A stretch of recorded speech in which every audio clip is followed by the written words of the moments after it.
Welcome back to another video. In this video I'm going to cover everything you need to know about building muscle whilst we work shifts. It's difficult enough, but I'm going to simplify it in this video so that you can go away with all the tools that you need to actually start building muscle. At the end of the video I'm going to cover deload weeks. You may not have heard of deload weeks before. They're extremely important. I'm going to go over that on the last slide and explain how to kind of structure deload weeks, what they are and why they're so important, especially when we work shifts. We're also going to cover how do we know if we're building muscle, how many days should we train, and then how to actually structure training. So everything is covered on this video. If you have any questions, pop them in the comments section below. How do we know if we're building muscle? So building muscle, this is one that comes up genuinely all the time. How do I actually know if I'm getting stronger in the gym? How do I know if I'm adding muscle tissue?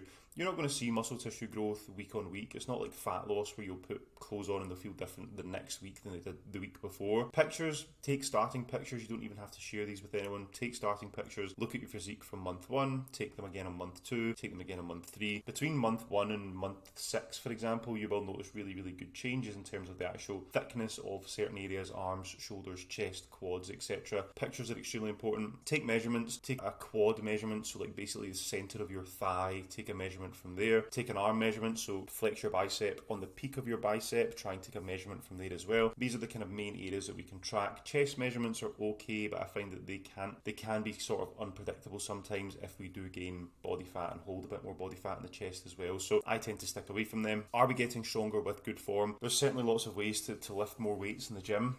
Again, momentum is the one that you see most of the time, but we want to actually make sure that we're getting stronger in the gym. So if we're doing every single movement with really good form and we're not jeopardizing our form just to move more weight, then we know that we're getting stronger. If you've went from bench pressing 50 kilos to 60 kilos within a training block and the form is the exact same, we know that we've added muscle tissue because we've got stronger at that movement. So if we're getting stronger, we're adding muscle tissue. That's the way to think about it. Make sure that we track our lifts, progress within a training block, and your total training volume is your TTV. So are we making progress throughout an 8 to 12 week training block? Technically it could be classed as a mesocycle. Training block is basically an 8 to 12 week training block, a phase of training. Are we getting stronger? Are we making progress within that training block? Is our total training volume increasing? Books. Make sure we've got log books when we're in the gym. Don't worry if anyone sees you writing into a book in the gym. It's better than kind of sitting on your phone between sets watching YouTube or replying to Instagram comments or whatever. Either track it on your phone or track it on a logbook. Make sure that we're tracking these lifts. If we don't really know what the numbers are that we're putting up in the gym one week, we can't expect to progress that the next week because you'll probably just forget what you've lifted the week before. Certainly across all lifts, you may have one lift and think, right, okay, I'm trying to get my bench press up to 100 kilos. You may be able to remember the numbers from the week before, but on the majority of lifts you're not going to remember. So make sure that we're taking notes of all of these from the weight that we're doing and the reps that we managed to get within the sets that we've set for ourselves. Okay, so how many days should we train? Recovery is just as important as stress. So when we go into the gym, we're basically putting new loads of stress on the muscles when we're in the gym training. We don't build muscle when we're in the gym, we basically just damage that muscle when we're in the gym. If you imagine if you get a coin and scraped your hand 50 times, the skin would be damaged. It would then take 3 or 4 days to kind of grow back and recover for your sort of the scab to go away essentially. That's what we're doing when we're in the gym. We're damaging the muscle tissue.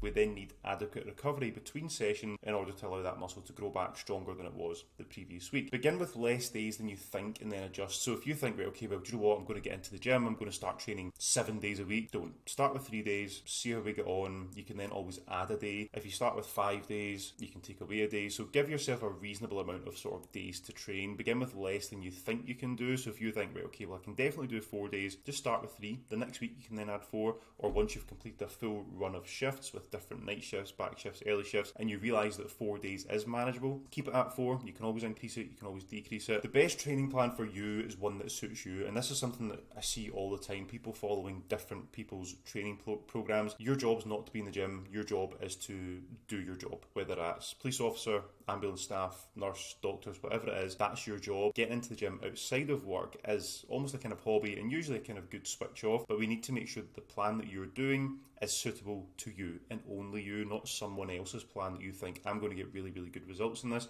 You probably won't. Be realistic with training and recovery. The recovery side of things is so important, especially when we are working shifts. You will feel massively burned out. That's why a lot of people give up with training, because they start off way too high. They start off with 5 training days a week, which is just unnecessary, to be honest. Start off with 5 training days a week. They're then doing that on top of shifts and kids and days out and social events. You can only really keep that up for 1 or 2 weeks and then you're like, right, okay, I failed again at this thing. When in actual fact, you could probably just have started with 3 days, made it extremely manageable and then managed it long term. Long term long-term consistency is the main thing that's going to drive muscle growth. How to structure training. So if I've got 2 times per week that we can train, I would do 2 full body sessions.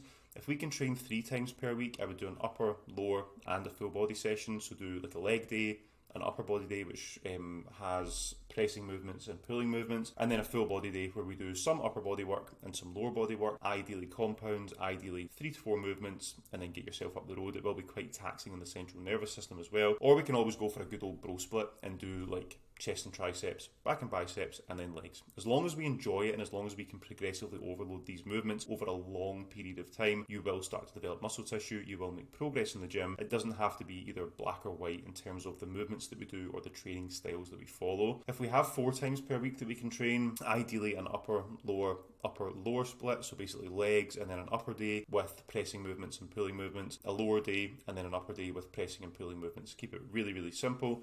If we can train 5 days a week, I wouldn't do 5 different sort of training days. You'll hear about people doing like legs push pull, off legs push pull. You're training 6 days over the course of the week. We have very little time to actually recover between those sessions. You will feel burned out within 2 or 3 weeks. I can guarantee you. If you wanted to try that just now, you can let me know how you feel in 3 weeks. You will feel like absolute shit. Your lifts will stall. You won't actually be able to recover from the sessions, and you won't make progress. 5 times per week is probably the maximum that I would say to somebody to do. We'll basically do the same as above. We would do an upper, lower. Instead of having a big day of compound lifts, I would say to set an additional day with accessory work. So again, basically work in the gym that's not going to tax the body massively. Some accessory work could be like bicep curls, triceps, calf raise, abdominals, so crunches, knee raises, etc. We could add some rear delt work in, or lateral raises for the sort of medial head of the delt. There's so many things like that that we can add in so that we can still get to the gym, because I know some people find it difficult not to get to the gym because they see it as a bit of a sort of switch off. But again, we need to look at it from a recovery standpoint, so don't go into the gym and go completely mental 5 days a week, because you will be absolutely fried and you won't make progress. So this is my fantastic diagram that I drew to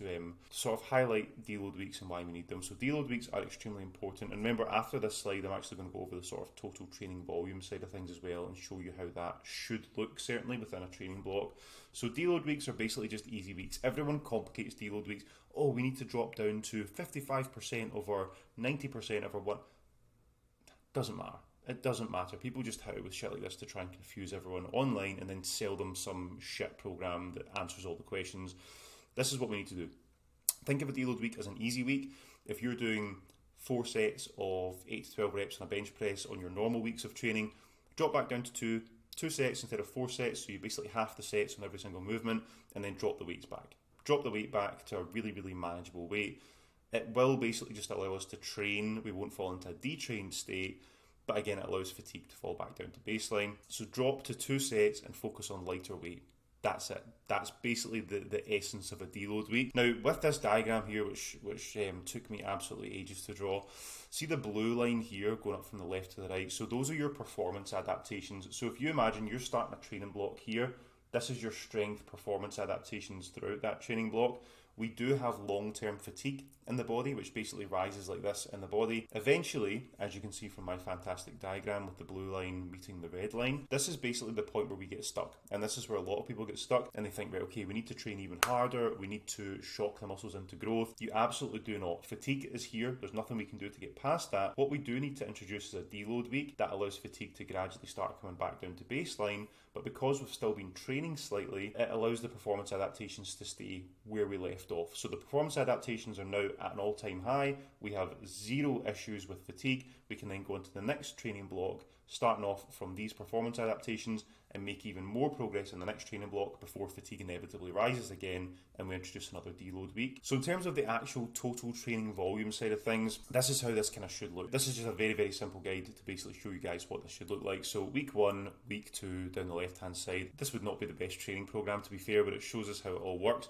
Now let's say you're in your work gym, you have week 1, dumbbell bench press, slight note section, keep your shoulder blades together so we know how to sort of perform the movement.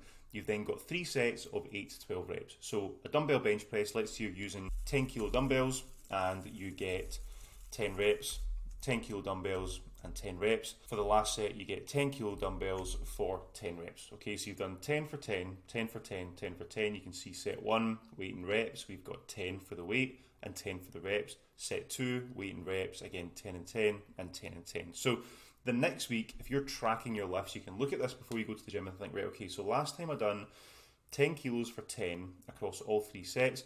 I'm not quite ready to put the weight up yet because I haven't exhausted this rep range. So what you could do this week was say, right, okay, well, I'm still going to progressively overload this movement, but instead of increasing the weight to progressively overload, I'm basically going to increase the reps that I can get with that weight, which we should be able to do if we're progressing in the gym each week, which we should be able to do. So you've then went from 300 volume, so this box on the right-hand side here, I will zoom into this just now. So this box on the right hand side here, you can see volume has gone from 300 on the first week, so 10 for 10, 10 for 10, 10 for 10, all the way up to 360 on the second week for 10 for 12, 10 for 12, 10 for 12. So this is your volume here. Again, your volume is your sets times your reps times your weight. So it's basically calculated on this box. This is the easiest way for us to track progress, and this is just on 1 week. So if you imagine if you've got an 8 to 12 week training block, how much progress you could actually make. Those performance adaptations with good form basically indicate muscle growth. That's exactly what we want. If you did find this video useful, make sure you give it a thumbs up and subscribe to the channel if you haven't done so already. For those of you working, stay safe, and I will speak to you tomorrow.